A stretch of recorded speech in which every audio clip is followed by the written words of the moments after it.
माझ्या मित्रांनो, मी अंधारामध्ये ना मी माझं धामटण गावात राहते ना माझं घर. आपण फ्लॅटमध्ये बाल्कनी गॅलरी वगैरे बोलतो ना, तसं ही आमची पडवी आहे. त्या पडवीत बसून मी बोलते तुमच्याशी आणि असं ही लाईट वगैरे लावून का माझ्यावर अशी वेळ आणली आहे बाजूच्या वीरेंद्र कुमारने शाळा एकलव्य बायोटेक कारखान्यावाल्याने.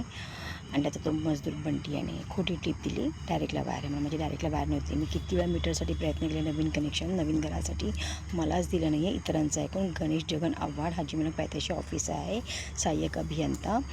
त्याने खोटा FIR डायरेक्ट 135नुसार दाखल केला. 22 तारखेला एप्रिलला इथे आला.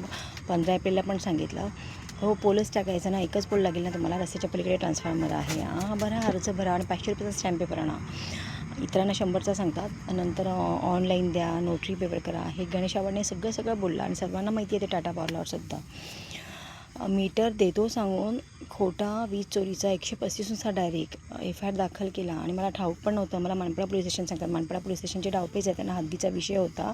पार्श्वभूमी अशी आहे, ॲट्रॉसिटीचा FIR दाखल करताना हद्द मुद्दा झाला होता ना. हिललाईन पोलीस स्टेशन आमची हद्द आहे धामटण गावाला. मुद्दावर मनपाडा केली. ॲट्रॉसिटीचा FIR न घेण्यासाठी श्रीराम पडवळ यांनी व त्याला जगताप वरिष्ठ व इतर पोलिसांनी साथ दिली. तर प्रत्येक पोलिसांना उत्तर द्यावंच लागणार आहे कोर्टामध्ये. मानपाड्याला तो FIR मुद्दामून दाखल आधी कुठे झाला तो FIR दाखल? महात्मा फुले चौक पोलीस स्टेशनला, जे आम्हाला लागतच नाही, ते स्टेशनला आहे कल्याण. आम्ही इथे गावात आहोत. मलंगगड रोडला क्रॉस करतो, बदलापूर काटे रोड. इकडे आहे मी. खोनी आणि नेवारी गावच्या मध्ये धामटण गाव येतं. आम्हाला हिललाईन पोलीस स्टेशन लागतं, मानपाडा नाही. 4 मे मला सांगतात, फोन समजपत्र पण देत नाही, डायरेक्ट फोनवर सांगतात तुम्ही वीज चोरी केली. त्यावेळी मी नाही वीज चोरी केली. आणि मी पोलीस स्टेशनला गेले तर मला नोटीस दिलं ना वाचायला संदीप गोरे यांनी. ते मला अंधारात, त्या रूममधला जास्त लाईट नव्हती पहिल्यामधल्या मनपाडा पोलीस स्टेशनला. आणि चष्मा मी दुसरा मला फिर्याद वाचायला दिली, ती पण नीट वाचली नाही मी, थोडंसंच वाचलं. मजुरांची नावं समजली की ती त्यांच्या वीज वितरणवाले पंचांची नावं होती, तिथपर्यंतच वाचलं मी. फिर्याद पण वाचू दिली नाही मला पूर्ण. मग ते बोलले ते बघा ते संतोष पोलीस सांगतात, ते बघा ते संदीप गोरे आले आणि तिथे त्या माझ्या टेबलाकडे या, हे काय इथे सही करा. म्हणजे काय सही? मला वाचू देतं? चष्मा त्या टेबलावर राहिला, चष्मा आणला लावला, मला वाचू द्या. तर नाही वाचू, तुम्हाला एक कॉपी देतो ना, नंतर एक कॉपी देतो ना, मग वाचा ना, आधी सही करा ना.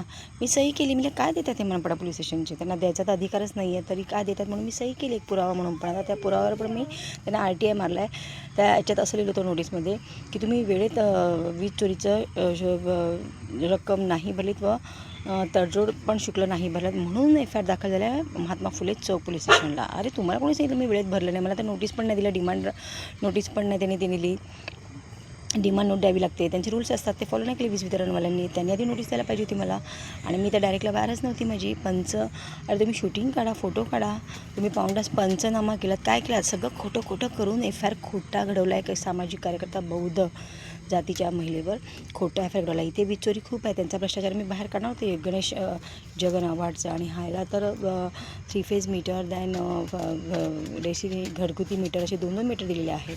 आणि पोलशिवाय पोल टाकून देणं, मला सांगतात पोल टाकावं लागेल. मी किती वेळा अप्लाय केले, 2दा ऑनलाईन अप्लाय केले, पैसे पण भरले, तोंडी बोलले, 3 वेळा लेखी दिलेत, किती ॲप्लिकेशन देऊन. 1600 एकर जमीन ही न्यायप्रविष्ट आहे. पुढची जमीन बिल्डिंगला, घरांना, सर्वांना. इथे माझ्या मागून चाळ दिला, त्यांना पण मीटर दिले, मलाच मीटर दिलेलं नाही. मी आज अंधारात आहे. माझा आयुष्यातला पहिला वाढदिवस. आज मी 54 वर्षाची झाले, 54.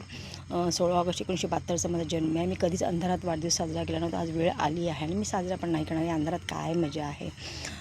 त्याच्यामुळे या एकलव्य बायोटेक कारखान्याचा ह्याला परमिशन कोणी दिलं? आणि आता GR पास झाल्या घर असू शकतं सरकारी जमिनीवर, व्यवसाय नाही, याचा व्यवसाय आहे. ह्याचा तर सगळं मी करते आणि इतका त्रास येईल ना, दुर्गंध, माझे कुत्रे मारतो, दुर्गंध येतो. तेव्हा पण पोलीस बोलले होते, जोरात स्पीकर लावणं, धूर करणं, मला जितका त्रास द्यायचा त्या माणसाला. आता ती सुईसारखं मशीनचा आवाज येतो, तर तिकडे त्या साईडला मी उभी होती, किचनमध्ये खूप येतो. मी आता बाहेर बसले पडवीमध्ये, इथे आवाज कमी आहे, तिकडे खूप येतो. मग आजच्या व्हिडिओमध्ये बघा तो सुईसारखा आवाज आहे, अतिशय त्रास देतो. त्याचा ॲट्रॉसिटीचा FIR घेताना पण हद्दचा विषय होता. त्या 4 महिला आणि आणि पोलिस सर्व एक होऊन त्रास देतात मला. आणि काही गाववाले पण आहेत, खूप मला त्रास देण्याचा प्रयत्न करत आहेत. एका बौद्ध कार्यकर्त्याला खूप त्रास देण्याचा प्रयत्न करत आहेत.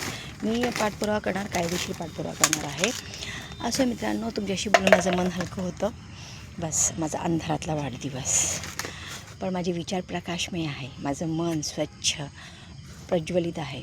अंधार असू दे ना, हम नहीं डरते किसी से, हम संघर्ष करेंगे, संघर्ष करने में भी अलग मज़ा होता है। जियो और जीने दो, शान से जियो। हम दूसरों को भी जीने देते हैं, दूसरों के लिए इंसाफ मांगते तो खुद के लिए थोड़ी ना चुप बैठेंगे, इंसाफ मांग के रहेंगे। सुर में मैडम है, चुप नहीं बैठेंगे, सर्वांना माहिती आहे।